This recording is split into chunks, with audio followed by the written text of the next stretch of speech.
fógraím an Aonach seo oscailte go hoifigiú. Go míle maith.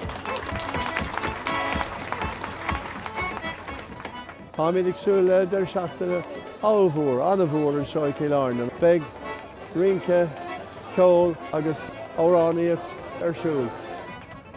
Mis páirimach agus uachtarán an Oireachtais chun anna áiltear gachéin a go dtí cíl Airne a rís eile agus tánas anáthas ar an fáilteúr gachéin a go dtí an ócáid seo chun an Aonach seo oscailte go hoifigiúil. De réir mar atá an slua ag gaiirí níos mó an tamar fáil.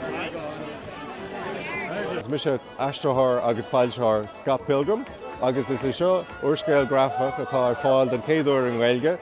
Is scéal anna clúteach agus cáú le Scap Pilgrim. Tá sé an bhód le fé bliain, is níos tá sé fáil in Gaeilge. Agus dar le leirmheas amháin, is seo an táirge is áile a chuirch amach de léthir na Gaeilge riamh. So tá mé anna bhórtasach as an leabhar seo. Anseo ag an Oireachtas agus sama a díal ar gceansaithe le frásí Gaeilge orthú. Tá cúpla cín againn don nollaig agus tá gapar don deas agus dearfach agus sama don an a hásta bheith ar. Is muid tuismór na Gaeltachta, tá muid seo ag Aonach an Oireachtas si bhléanna. Ceann go nuirdaí tá muid déanana nach tóiríocht an Oireachtas, is méicinn si seo tá cúpla busca go húiseáin. Agus tá maithagan na gasir in níosáin, be mas ná ceannach seo go na bilóga í thuirteób agus siad goil ó ís réamhscoile suas go dégóirí.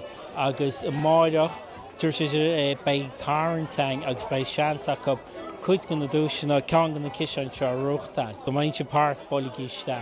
Iniu bé mar ag seola an leabhar dearmad agus an mata yoga dríochta san Amazon. Agus tá an chéad leabhar san Astráil agus tá leabhar dácháin agus na córtaí yoga ag ann leis.